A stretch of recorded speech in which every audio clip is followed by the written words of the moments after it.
রুক্মিণী মোটেই মিথ্যে বলছে না। রুক্মিণীকে অপমানের জবাবে শুভশ্রীকে পাল্টা ধুয়ে দিলেন দেব। টলিউডের জনপ্রিয় পরিচালক সৃজিত মুখোপাধ্যায় পরিচালিত লৌহ গৌরাঙ্গের নাম নিয়ে বিতর্ক যেন থামতেই চাইছে না। ছবির কেন্দ্রীয় চরিত্রে রয়েছেন শুভশ্রী গঙ্গোপাধ্যায়, কিন্তু এই সিনেমার ঘোষণার পরেই অভিনেত্রী রুক্মিণী মৈত্র দাবি করেন সৃজিত নাকি প্রথমে তাকেই এই ছবির জন্য কাস্ট করতে চেয়েছিলেন, আর এখান থেকেই মূল বিতর্কের সূত্রপাত। রুক্মিণীর এই দাবির পর সৃজিত মুখোপাধ্যায় স্পষ্ট জানিয়ে দেন, বিনোদিনী চরিত্রকে কেন্দ্র করে নয়। শুভশ্রীও সংবাদ মাধ্যমের সামনে বলেন, আমি গত 5 বছর ধরে এই সিনেমার সঙ্গে যুক্ত। এই সময়ের মধ্যে আমি 2 বার মা হয়েছি, তাই কাজ শুরু করতে একটু সময় লেগেছে। তবে এবার অভিনেতা দেব যা বললেন তা যেন এই বিতর্কে আগুনে ঘি ঢালার মতো কাজ করল।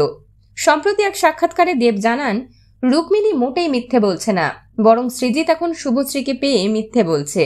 আমার সামনেই ফোন করেছিল সৃজিত রুক্মিণীকে, সে যাই হোক না কেন পর্দার বিনোদিনী একজনই আমার কাছে, আর তা হলো রুক্মিণী।